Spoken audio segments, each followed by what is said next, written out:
चिखला काकड गावात आग लागली आहे आणि ही आग फक्त पुतळ्याची नाही, ती समाजाच्या, राजकारणाची आणि भावनांची आहे.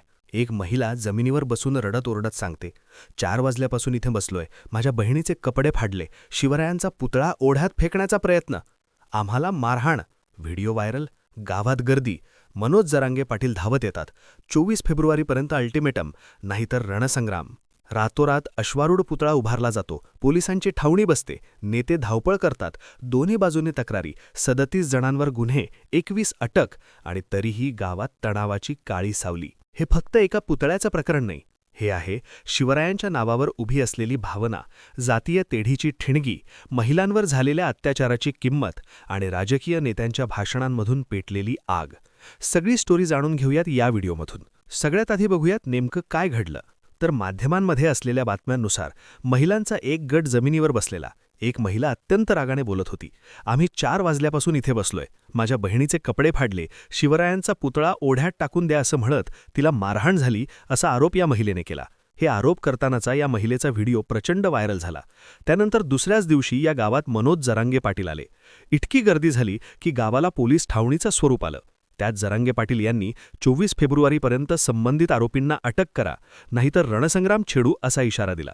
त्यानंतर त्याच दिवशी रात्री या गावात छत्रपती शिवाजी महाराजांचा अश्वारूढ पुतळा उभारण्यात आला. पण गावातली तणावपूर्ण परिस्थिती अजूनही कायम आहे. नेते मंडळी गावात भेट देत आहेत, पोलिसांकडून शांतता राखण्याचं आवाहन करण्यात येत आहे.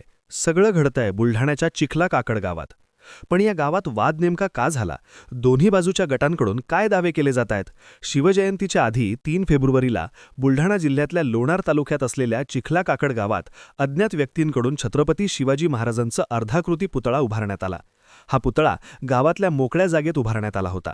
पण त्यानंतर इथं पुतळा बसवला तर गावात लग्न समारंभाला जागा उरणार नाही असं म्हणत हा पुतळा दुसऱ्या जागेत बसवावा अशी मागणी करण्यात आली.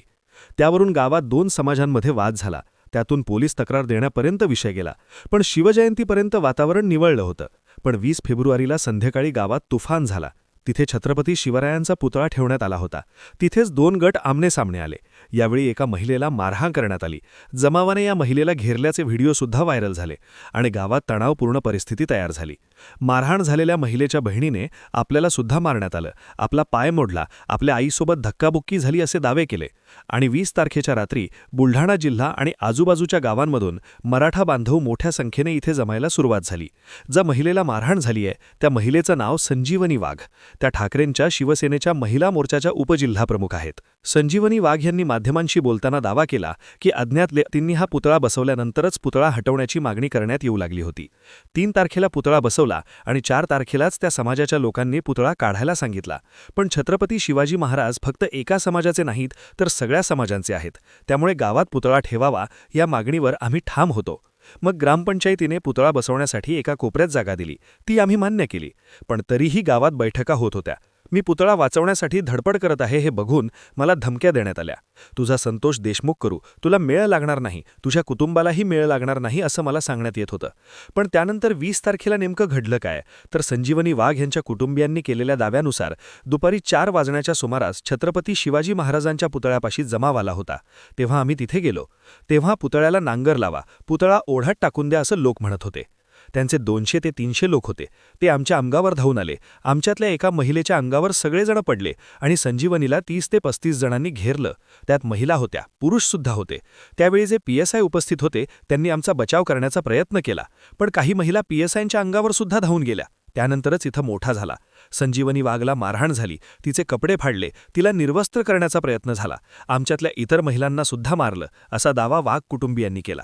हा भजंग झाल्यानंतर पोलिसांनी इथली परिस्थिती नियंत्रणात आणली आणि सगळा जमाव हटवला. पण त्यानंतर संजीवनी वाघ आणि इतर महिला रात्री उशिरापर्यंत शिवाजी महाराजांच्या पुतळ्यापाशीच बसून होत्या.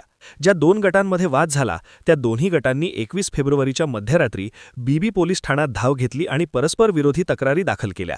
तर संतप्त नागरिकांनी रात्री उशिरा मेकर जालना मार्गावर आंदोलन सुद्धा केलं.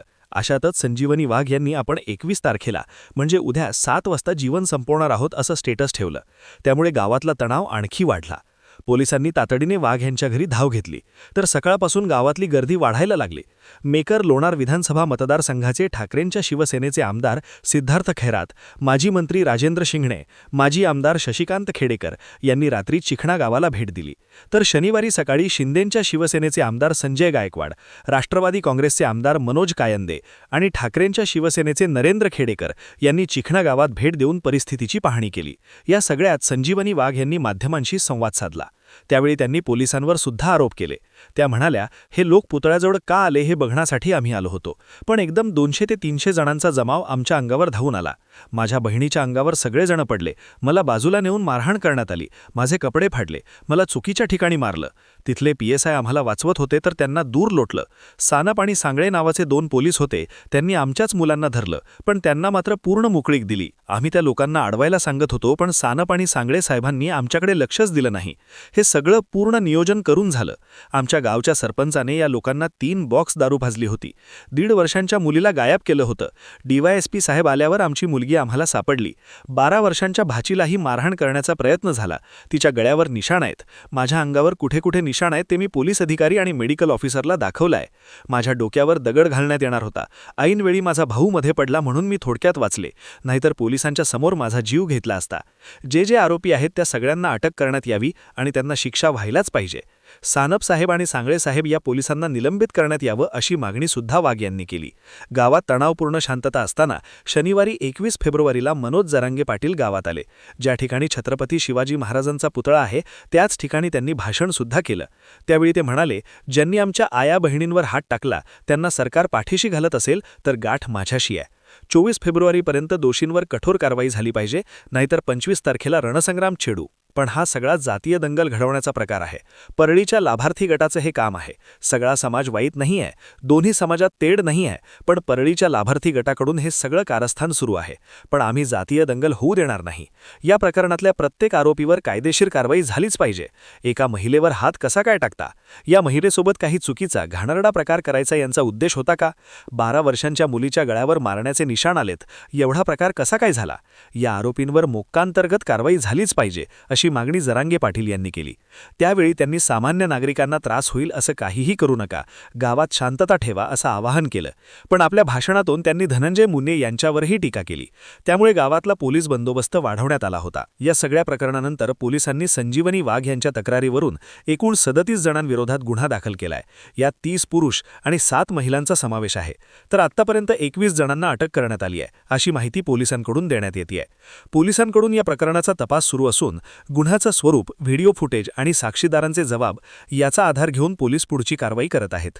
आणि या सगळ्यात रविवारी मध्यरात्री गावात छत्रपती शिवाजी महाराजांचा अश्वारूढ पुतळा उभारण्यात आलाय. गावात कोणताही अनुचित प्रकार घडू नये म्हणून पोलिसांचा चोख बंदोबस्त आहे आणि अफवांवर विश्वास ठेवू नये असं आवाहन पोलिसांकडून करण्यात आलंय. पण पुतळ्यावरून वाद नेमका का झाला? विषय फक्त लग्न समारंभाला जागा मिळणार नाही याचा होता की अजून कुठलं कारण होतं? आणि 20 फेब्रुवारीच्या संध्याकाळी नेमकं काय काय घडलं? या सगळ्या प्रश्नांची उत्तरं तपासातून मिळणार आहेत. चिखला गावात घडलेल्या या घटनेबद्दल तुम्हाला काय वाटतं? तुमची मतं आणि प्रतिक्रिया कमेंट करून नक्की सांगा आणि माहितीपूर्ण व्हिडिओज पाहण्यासाठी आपल्या चॅनलला सबस्क्राईब करा. धन्यवाद.